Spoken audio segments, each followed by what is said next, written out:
சென்னை மீனம்பாக்கத்தில் சாலையோரம் நிறுத்தப்படும் வாகனங்களால் ஜிஎஸ்டி சாலையில் கடும் போக்குவரத்து நெரிசல் ஏற்பட்டுள்ளது. இது பற்றிய மேலும் விவரங்களை வழங்குவதற்காக செய்தியாளர் ஜெய்சங்கர் இணைகிறார். ஜெய்சங்கர், ஜிஎஸ்டி சாலையில போக்குவரத்து நெரிசல் எந்த அளவுக்கு காணப்படுது?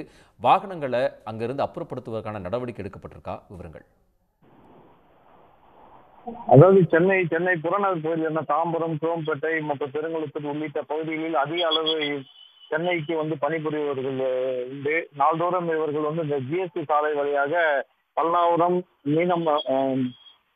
விமான நிலையம் மற்றும் மீனம்பாக்கத்தை கடந்து ஆலந்தூர் வழியாக சென்னைக்குள் வருவார்கள். இந்த நிலையில் தான் இந்த மீனம்பாக்கம் விமான நிலையம் அருகே உள்ளதால் அங்கு கடைகள் அதிகம் உள்ளது. இங்கு உள்ளிருந்து வெளிவரும் வாகனங்கள் சாலை ஓர கடைகளுக்காக அங்கு வாகனங்கள் ஓரங்கட்டி அவங்க இறங்குவது உண்டு. இதனால் அங்க நெருக்கடியான நிலை ஏற்பட்டதால் அந்த ஜிஎஸ்டி சாலையில் கடும் போக்குவரத்து நெரிசல் ஏற்பட்டுள்ளது. குறிப்பாக இந்த மீனம்பாக்கம், இந்த விமான நிலைய எதிரே உள்ள மேம்பாலம் உள்ளிட்ட ஒரு 2 கிலோமீட்டர் தூரத்துக்கு வாகனங்கள் அணிவகுத்து சென்றன, ஊர்ந்து சென்றன. இதனால் காலையில இந்த பணிக்கு செல்வோர் கடுமையாக பாதிக்கப்பட்டார்கள்.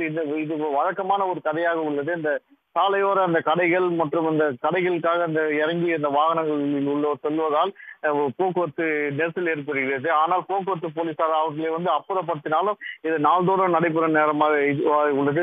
குறிப்பாக இந்த பொதுமக்கள் பீக் ஹவர்ஸ் என்னும் முக்கிய நேரத்தில் நடைபெறுவதால் கடும் போக்குவரத்து பாதிப்பு ஏற்பட்டுள்ளது. உடனுக்குடன் செய்திகளை தெரிந்து கொள்ள சன் நியூஸ் பெல் ஐகானை கிளிக் பண்ணுங்க.